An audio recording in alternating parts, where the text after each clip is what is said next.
નમસ્તે વિદ્યાર્થી મિત્રો.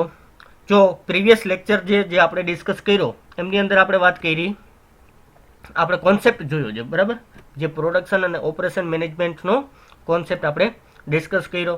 આ ધેર આર 4 વેઝ કે જેના થ્રુ આપણે વેલ્યુ છે એને એન્હાન્સ કરી શકીએ છીએ, કે જેના થ્રુ વેલ્યુને ઇન્ક્રીઝ કરી શકીએ છીએ, વેલ્યુ એડ કરી શકીએ છીએ બરાબર. એ 4 વેઝ આપણે જોયા: સ્ટોરેજ, અલ્ટરેશન, ટ્રાન્સપોર્ટેશન્સ અને ઇન્સ્પેક્શન્સ. ના આપણે ડેફિનેશન્સની વાત કરીએ. જો અકોર્ડિંગ ટુ BES બફડા, production is a process by which goods and service are created. Production શું છે? એક પ્રકારની પ્રોસેસ છે કે જે પ્રોસેસની મદદથી તમે ગુડ્સ અને સર્વિસીસ છે એનું ક્રિએશન કરો છો બરાબર.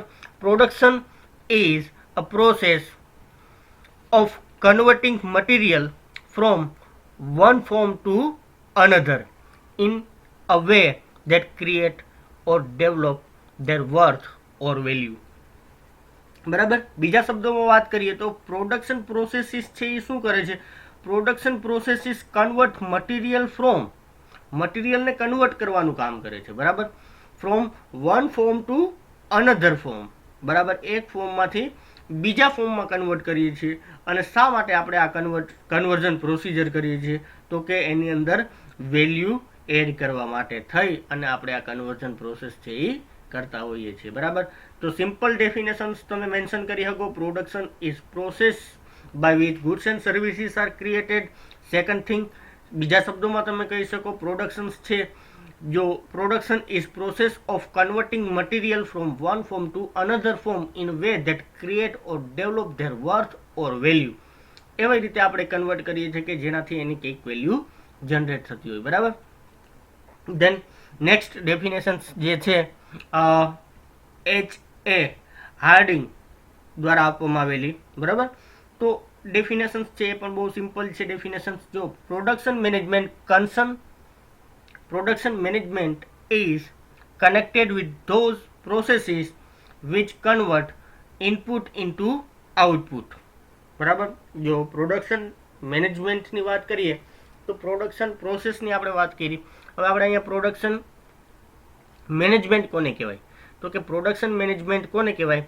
Production management is concern with those processes which convert the input into output બરાબર.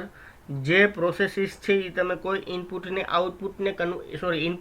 આઉટપુટમાં કન્વર્ટ કરવા માટે કરો છો, એવી બધી પ્રોસેસીસને પ્રોડક્શન મેનેજમેન્ટ કહેવાય. The inputs are various resources like raw material, man, machinery, methods and the output are goods and services બરાબર. ઇનપુટ અને આઉટપુટની વાત કરેલી છે બરાબર. તો ઇનપુટ અને આઉટપુટ, તો ઇનપુટ એટલે શું? ક્યાં ક્યાં ઇનપુટ?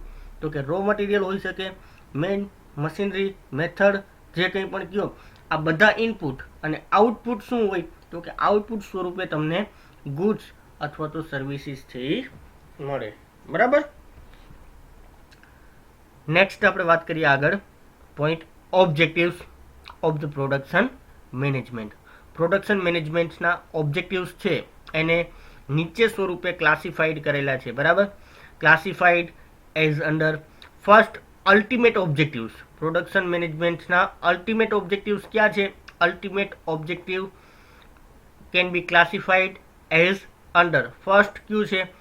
મેન્યુફેક્ચરિંગ શેડ્યુલ બરાબર. અલ્ટિમેટ ઓબ્જેક્ટિવ્સની અંદર ફર્સ્ટ કયો છે? તો કે manufacturing schedule. Manufacturing activity can get side tracked because of many reasons.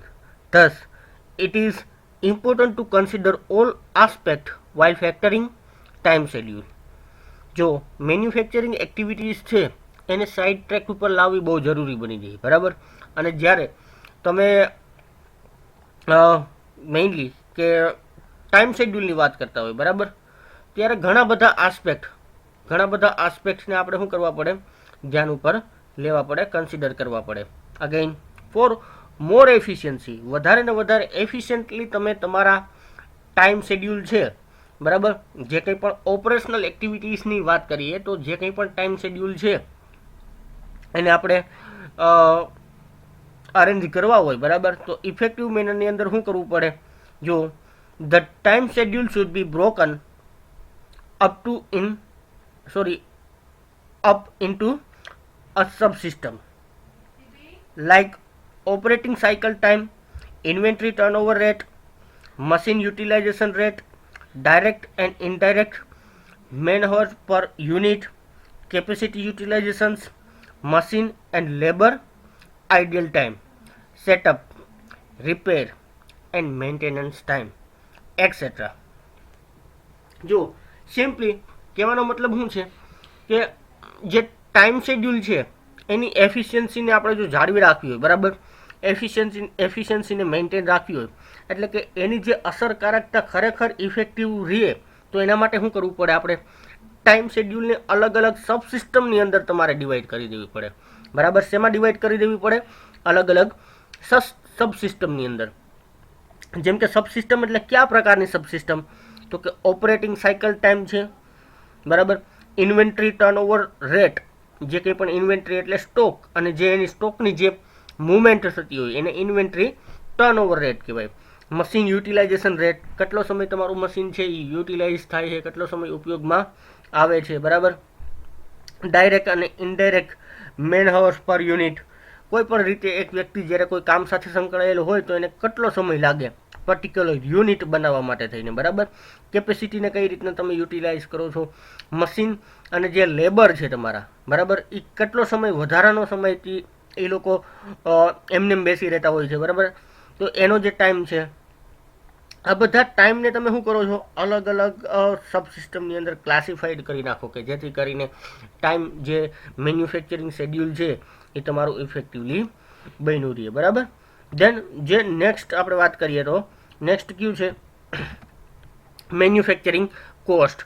The estimate of cost unit, estimate of the unit cost of product should be with careful considerations as it is essential to adhere to cost standard, બરાબર. જે cost જે છે, બરાબર, manufacturing cost છે, આપણા જે cost માટેના જે સ્ટાન્ડર્ડ્સ છે, બરાબર, એને ધ્યાનમાં રાખીને જોઈએ તો આપણે પર યુનિટ જે કંઈ પણ કોસ્ટ લાગતી હોય, પર યુનિટ જે કંઈ પણ તમે પ્રોડક્શન્સ કરો છો, બરાબર, યુનિટ કોસ્ટ ઓફ પ્રોડક્ટ આપણે કઈ રીતે કન્સિડર કરીએ છીએ એ આપણા માટે બહુ કેવી થઈ જાય? એસેન્શિયલ બાબત થઈ જાય, કેમ કે આપણા કોસ્ટ માટેના જે સ્ટાન્ડર્ડ્સ છે એને રિલેટેડ વસ્તુ થાય. આપણને ખ્યાલ છે કે વેરિયેબલ કોસ્ટ જે લાગતી હોય, બરાબર, એના રિડક્શન્સની આપણે વેરિયેબલ કોસ્ટને રિડ્યુસ કરવા માટેના જે ક્રાઇટેરિયા છે એ કરી શકીએ, બરાબર.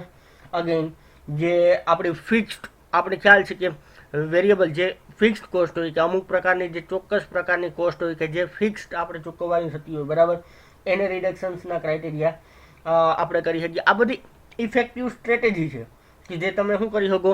કોસ્ટને કઈ રીતના રિડ્યુસ કરો છો, બરાબર. મેન્યુફેક્ચરિંગ જે પર યુનિટ તમારી કોસ્ટ લાગે છે, વેરિયેબલ કોસ્ટ, ફિક્સ્ડ કોસ્ટ.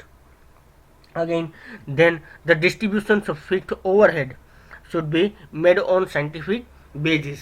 જે ફિક્સ્ડ ઓવરહેડ છે એનું આપણું ડિસ્ટ્રીબ્યુશન્સ છે કઈ રીતના આપણે કરીએ છીએ? તો કે ઇફેક્ટિવ મેનરની અંદર સાયન્ટિફિક બેઝિસ ઉપર આપણે એનું જે ડિસ્ટ્રીબ્યુશન્સ કરી શકીએ, એના માટે આ બધી સ્ટ્રેટેજીસ છે જેને ધ્યાનમાં રાખીને બિઝનેસ છે એ ઇફેક્ટિવ વર્ક કરી શકે છે, બરાબર.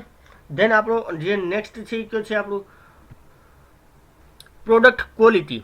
જો પ્રોડક્ટ ક્વોલિટીની અંદર શું કીધેલું છે? તો કે product specifications or consumer offer dictated product quality standards. It is manufacturer's job to translate quality prescriptions into measurable objectives. જો પ્રોડક્ટને સ્પેસિફિકેશન્સ, પ્રોડક્ટનું સ્પેસિફિકેશન્સ એટલે શું થાય? તો કે પ્રોડક્ટ છે એ કયા પ્રકારની હોવી જોઈએ, બરાબર. અગેન જે કંઈ પણ પ્રોડક્ટની ક્વોલિટીના સ્ટાન્ડર્ડ્સ છે કે જે કન્ઝ્યુમર્સને ધ્યાનમાં રાખીને તમે પ્રોડક્ટ ક્વોલિટી સ્ટાન્ડર્ડ્સ છે એ શું કરો છો? ડિસાઇડ કરો છો, બરાબર. અને એ પ્રોડક્ટના જે ક્વોલિટી સ્ટાન્ડર્ડ્સ છે એના આધારે પ્રોડક્ટ જ્યારે ડિઝાઇન થતી હોય ત્યારે એને સ્પેસિફિકલી પ્રોડક્ટ કઈ રીતે બનાવવાની છે એના સ્પેસિફિકેશન્સના ક્રાઇટેરિયા આપવામાં આવતા હોય છે, બરાબર, પ્રોડક્ટ ડિઝાઇનિંગ સ્ટેજની અંદર. તો આ બધી બાબતો છે એને ધ્યાનમાં રાખી અને જ્યારે મેન્યુફેક્ચરર છે એ પ્રોડક્ટને ડિઝાઇન કરે છે ત્યારે પ્રોડક્ટની જે પ્રોડક્ટના સ્પેસિફિકેશન્સના ક્રાઇટેરિયા છે કે જે મેન્શન થયેલા છે, બરાબર, એને કઈ રીતના જાળવીને રાખવા કે જેથી કરીને ક્વોલિટી સ્ટાન્ડર્ડ્સ છે એ કેવા રહે, મેન્ટેન રહે, બરાબર. ક્વોલિટી માટેના સ્ટાન્ડર્ડ્સ કોને કહેવાય તો કે XYZ પ્રોડક્ટ છે એની ક્વોલિટી આ પ્રકારની હોવી જોઈએ ઓન ધ બેઝિસ ઓફ સ્પેસિફિકેશન્સના બેઝ ઉપર, બરાબર. તો મેન્યુફેક્ચરર્સની જોબ શું છે, તો મેન્યુફેક્ચરર્સની જોબ એ છે કે જ્યારે તમે કોઈ પ્રોડક્ટને પ્રોડ્યુસ કરો છો, બરાબર, ત્યારે પ્રોડક્ટના ટ્રાન્સલેશનની જે પ્રોસેસ ચાલુ હોય, બરાબર, ત્યારે ક્વોલિટીના પ્રિસ્ક્રિપ્શન્સને ધ્યાનમાં રાખી અને પ્રોડક્ટને બનાવવાની. કે ક્વોલિટીના પ્રિસ્ક્રિપ્શન્સ એટલે કે પ્રોડક્ટની ક્વોલિટી કેવી હોવી જોઈએ એને તમારે ધ્યાનમાં રાખવી પડે, બરાબર. જો એને તમે ધ્યાનમાં રાખીને બનાવો છો તો ક્વોલિટી સ્ટાન્ડર્ડ્સને તમે મીટ ના કરી શકો, એટલે કે તમારી ક્વોલિટી છે એ મેન્ટેન રહે નહીં, બરાબર. તો it is very tough job. જ્યારે તમે કરો છો ત્યારે તમારે એક્ઝેક્ટલી જે કંઈ પણ સ્પેસિફિકેશન્સ છે અને ક્વોલિટી સ્ટાન્ડર્ડ્સ છે એને ધ્યાનમાં રાખીને પ્રોડક્ટની ક્વોલિટી છે એ તમારે શું કરવી પડે, પ્રિપેર કરવી પડે, બરાબર. જો એ તમે ધ્યાનમાં નથી રાખતા તો પ્રોડક્ટની ક્વોલિટીની અંદર ચેન્જીસ ડાયરેક્ટલી આવી જતા હોય છે, બરાબર. નેક્સ્ટ વાત કરીએ તો ઇન્ટરમીડિયેટ ઓબ્જેક્ટિવ્સ છે. આપણે ફર્સ્ટ જે વાત કરી એ અલ્ટિમેટ ઓબ્જેક્ટિવ્સની વાત કરી, બરાબર. Now the intermediate objectives of the production management. Intermediate ઓબ્જેક્ટિવ્સની અંદર કયા ઓબ્જેક્ટિવ્સનો સમાવેશ થાય છે, બરાબર. The material objectives are lead out in terms of unit, rupees, value and space requirement, બરાબર. જો બટ ઓબ્વિયસ છે કે મટીરિયલના જે ઓબ્જેક્ટિવ્સ છે, બરાબર, are lead out in terms of, અહીંયા આઉટિંગ લખાઈ ગયું છે, સ્પેલિંગ મિસ્ટેક્સ છે, તમે કરેક્ટ કરી લેજો, બરાબર. In terms of unit through તમે મેઝર કરી શકો, રૂપીઝ થ્રુ પણ તમે એને મેઝર કરી શકો, બરાબર. એ જગ્યા જે કંઈ પણ સ્પેસ જે છે એની રિક્વાયરમેન્ટ કેટલી રહેવાની છે એને પણ તમે ધ્યાનમાં લઈ શકો છો, બરાબર. જો પર યુનિટ મટીરિયલ કોસ્ટ પર યુનિટ કે એક યુનિટ છે મટીરિયલ, તમે એક યુનિટ બનાવો છો ત્યાં સુધીમાં તમે કેટલું મટીરિયલ કેટલું મટીરિયલને એમાં ઉપયોગ કરો છો, બરાબર. Just a minute. Per unit material cost must be specified and effort must be made to enhance the inventory turnover of all types of inventories such as raw material, work in progress and finished goods. Material cost કેટલી તમારે પર unit લાગે છે, બરાબર, એને ધ્યાનમાં રાખી અને તમારો જે ઇન્વેન્ટરી ટર્નઓવર છે, ઇન્વેન્ટરી કોને કહેવાય તો કે જે સ્ટોક છે આપણી પાસે, બરાબર, સ્ટોકનો જથ્થો જેને ઇન્વેન્ટરી કહેવાય. ઇન્વેન્ટરી છે એ 3 પ્રકારની હોય, બરાબર. એક તો રો મટીરિયલના ફોર્મમાં ઇન્વેન્ટરી હોય, બીજું કે જ્યારે તમે હજી રો મટીરિયલ છે એને પ્રોસેસમાં લઈ આવ્યા છો, બરાબર, ત્યારે વર્ક છે એ કેમાં છે, પ્રોસેસની અંદર છે, ત્યારે પણ અમુક ઇન્વેન્ટરીનો જથ્થો હોય.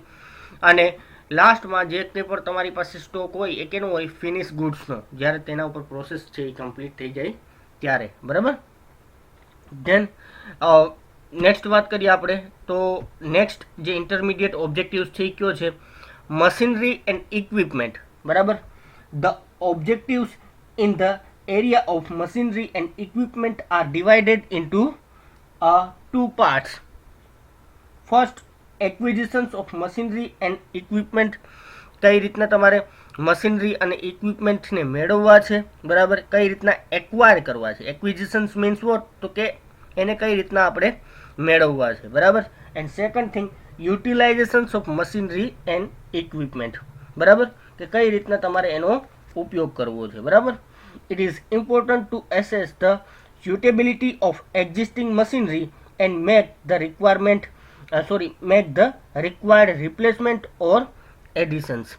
It is important to access એટલે કે અત્યારે જે તમારી પાસે એક્ઝિસ્ટિંગ જે કંઈ પણ મશીનરી છે બરાબર, એ તમારે જોવું જરૂરી બની જાય કે અત્યારની જે એક્ઝિસ્ટિંગ તમારી પાસે કયા પ્રકારની મશીનરી છે બરાબર, અને જે કંઈ પણ મશીનરી છે બરાબર, એ મશીનની અંદર કોઈ પણ પ્રકારના રિપ્લેસમેન્ટની જરૂરિયાત છે તો કે ભાઈ મે બી હોઈ શકે અને મે બી ન પણ હોઈ શકે બરાબર. જો રિપ્લેસમેન્ટની જરૂરિયાત હોય તો તમારે રિપ્લેસમેન્ટ કરવું પડે. કોઈ ઓલ્ડ મશીન થઈ ગયું હોય તો એની જગ્યાએ તમારે શું કરવું પડે, ન્યૂ મશીન એસ્ટાબ્લિશ કરવું પડે. કંઈ એડિશન્સ કરવાનું થતું હોય બરાબર, કોઈ ડિઝાઇનિંગની અંદર ફેરફારો કરેલા છે તો કોઈ નવા મશીનને, કોઈ નવી પેટર્નને, નવી ડિઝાઇનને તમારે લગાડવાની છે, તો એ એક્ઝિસ્ટિંગ જે સિચ્યુએશન્સ છે એને પણ તમારે શું કરવી પડે, ધ્યાનમાં લઈ અને અકોર્ડિંગલી જે કંઈ પણ તમારી પાસે મશીનરી છે બરાબર, એનો ઇફેક્ટિવ યુટિલાઇઝેશન તમે કરી શકો એના માટે થઈને તમારે આ બધી વસ્તુ જોવી પડતી હોય છે બરાબર. અને કઈ રીતના મશીનરી છે એનો જે કહેવાય ને કે યુટિલાઇઝેશન રેટ છે એને કઈ રીતના ઇન્ક્રીઝ કરવો, કઈ રીતના આપણે વધારે ને વધારે મશીનરીનો ઉપયોગ કરી શકીએ બરાબર, અને મેક્સિમમ ટાઈમ સુધી એને ચલાવી શકીએ, મેન્ટેનન્સના રિલેટેડ ક્રાઇટેરિયા હોય તો આ બધી બાબતોને ચેક કરતી રહેવી જરૂરી બની જાય છે બરાબર. ધેન નેક્સ્ટ જે છે એ man power. Man power is an integral part inputs of the manufacturing activities. જો integral part means what, that is internal things. Main power છે એ કેવી વસ્તુ છે, અંદરની જે આપણે કહેવાય ને કે જે મેન્યુફેક્ચરિંગ એક્ટિવિટી સાથે ડાયરેક્ટલી સંકળાયેલી બાબત છે બરાબર. મેન્યુફેક્ચરિંગ એક્ટિવિટીઝ છે જેના થ્રુ થતી હોય એ એન્ટિટી છે એટલે man power. The objectives of selection, placement, training, compensations and utilizations of manpower must go hand in hand with the objectives of the production activities. Production activities છે એ અને main power છે બરાબર, એનું જે સંતુલન છે એ બન્યું રહેવું જોઈએ. જો ઓબ્જેક્ટિવ્સ ઓફ સિલેક્શન્સ, જ્યારે તમે કોઈ પણ વ્યક્તિને સિલેક્ટ કરો છો પર્ટિક્યુલર જોબ માટે, સિલેક્શન્સ કર્યા પછી તમે પર્ટિક્યુલર જે પ્લેસ છે જેના માટે, જે પોઝિશન માટે તમે એને સિલેક્ટ કરેલો છે એ જગ્યાએ તમે એને અપોઇન્ટમેન્ટ આપો છો બરાબર, એને ત્યાં જોબ આપો છો, પછી એને રિક્વાયર્ડ જે કંઈ પણ ટ્રેનિંગ છે એ આપો છો બરાબર. કમ્પેન્સેશન્સ વળતર સ્વરૂપે તમે જે કંઈ પણ ચૂકવો છો, આ બધી બાબતો છે તમે એનો ઉપયોગ કઈ રીતે કરો છો, આ બધી બાબતો છે એ હેન્ડ ટુ હેન્ડ જવી જોઈએ બરાબર, એક સાથે ચાલવી જોઈએ. અને જો આ ન ચાલે એક સાથે તો શું થાય, તો કે પ્રોડક્શન એક્ટિવિટીઝ છે એ શું થાય, ડિસ્ટર્બ થઈ જાય બરાબર. એટલે પ્રોડક્શન એક્ટિવિટીઝના ઓબ્જેક્ટિવ્સને ધ્યાનમાં રાખીને, તમારો ઓબ્જેક્ટિવ્સ છે એને તમારે ધ્યાનમાં રાખી અને જે મેન પાવર છે એનો selections, placement, training, compensations, utilisations of man power, બધી વસ્તુ છે એ તમારે એના અકોર્ડિંગલી કરવી જરૂરી બની જતી હોય છે બરાબર. નેક્સ્ટ જે છે મેન્યુફેક્ચરિંગ સર્વિસ. મેન્યુફેક્ચરિંગ સર્વિસીસ, જો proper objective should be set for the provision of essential facilities such as power, water supply and material handling etc. બરાબર. મેન્યુફેક્ચરિંગ જ્યારે ચાલુ છે ત્યારે એને રિલેટેડ જે કંઈ પણ સર્વિસીસ છે એની વાત કરેલી છે બરાબર. Proper objective should be set for provision શેના માટેની પ્રોવિઝન્સ, તો કે એસેન્શિયલ ફેસિલિટીઝ છે એના માટે ઓબ્જેક્ટિવ્સ તમારે સેટ કરવા પડે. એસેન્શિયલ ફેસિલિટીઝ કે જે ફેસિલિટીઝ છે એ જરૂરી છે શેના માટે, મેન્યુફેક્ચરિંગ માટે જરૂરી છે બરાબર. જેમ કે વોટર છે, પાવર સપ્લાય છે, પાવર સપ્લાય ના હોય તો મશીનરી છે એ વર્ક ના કરે બરાબર. વોટર બેઝ વર્ક થતું હોય, ઘણી બધી બાબતોની અંદર વોટર રિક્વાયરમેન્ટ હોય, વોટર સપ્લાય છે મેન્ટેન રહેવી જોઈએ. મટીરિયલને કઈ રીતના હેન્ડલ કરવું છે, હેન્ડલ કરવું ઇન ધ સેન્સ કે એક જગ્યાએથી બીજી જગ્યાએ, બીજી જગ્યાએથી ત્રીજી જગ્યાએ, વન મશીનરી ઉપરથી બીજી મશીનરી ઉપર જવા દેવું, કમ્પ્લીટ થઈ જાય એટલે એને ગોડાઉનમાં જવા દેવું, જ્યારે કમ્પ્લીટ ન થયું હોય ત્યાં સુધી એને કઈ રીતના કયા પ્લેસ ઉપર રાખવું, આ બધી બાબતો છે બરાબર જેની અંદર ઇન્ક્લુડ થતી હોય. The adequate provision the adequate provision of services has directly impact on output. આપણને ખ્યાલ છે કે ભાઈ આ બધી બાબતોને લઈ અને પ્રોપર જો તમે ધ્યાન ન રાખો બરાબર તો એની અસર કેવી થવાની છે, પ્રોડક્શન ઉપર થવાની છે. અને પ્રોડક્શન ઉપર એની બે પ્રકારની અસર થાય, એક તો પોઝિટિવ અને બીજી છે નેગેટિવ ઇમ્પેક્ટ. જો ઇફેક્ટિવ મેનરની અંદર તમે એસેન્શિયાલિટી જે કંઈ પણ છે એને પૂર્ણ ન કરો તો એની નેગેટિવ ઇમ્પેક્ટ થાય. બધી બાબતો ઇઝીલી અવેલેબલ હોય તો પ્રોડક્શનનો જે ફ્લો છે એ સ્મૂથ ફ્લોની અંદર ચાલ્યા કરે. બરાબર. જોઈએ આપણે જો પ્રોડક્શન્સની વાત કરીએ તો manufacture a product with the correct quality. જ્યારે તમે કોઈ પણ પ્રોડક્ટને પ્રોડ્યુસ કરો છો, બરાબર, ત્યારે ક્વોલિટી એની કેવી હોવી જોઈએ? કરેક્ટ ક્વોલિટી હોવી જોઈએ. Then second thing, to see that SEE છે, બરાબર, અહીંયા એટલે કદાચ બાય મિસ્ટેક મારાથી ભૂલમાંથી W થઈ ગયો છે. To see that the product manufactured in the correct quantity. બરાબર. બીજું કે ભાઈ પ્રોડક્ટ જે કંઈ પણ બનાવી છે એની ક્વોલિટી, અને બીજી વસ્તુ શું ચેક કરવાની? ક્વોન્ટિટી છે. ક્વોન્ટિટી બરાબર છે કે નહીં? ક્વોન્ટિટી અકોર્ડિંગલી જે કંઈ પણ તમારે પ્રોડક્શન્સ થાય એ ક્વોન્ટિટીને ધ્યાનમાં રાખીને થવું જોઈએ. કેટલા જથ્થામાં તમારે પ્રોડ્યુસ કરવાની છે. To see that the product is delivered at the right time and right place. Product છે એને રાઇટ ટાઈમે અને રાઇટ પ્લેસે હું તમારે ડિલિવર કરવી જરૂરી બની જતી હોય છે. બરાબર. To see that the all the functions are performed at the right price.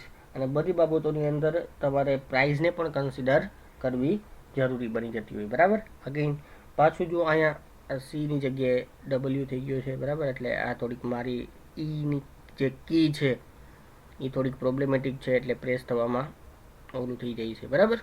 તો અહીંયા તમે ઈ કરી નાખજો. તો આ જે છે એ ક્યાં છે?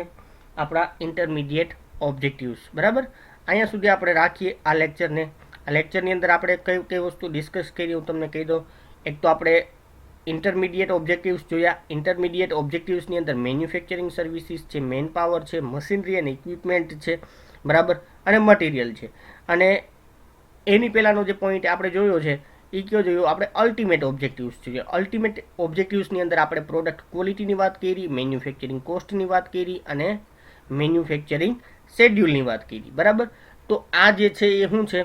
તો કે objectives of the production and operation management. બરાબર.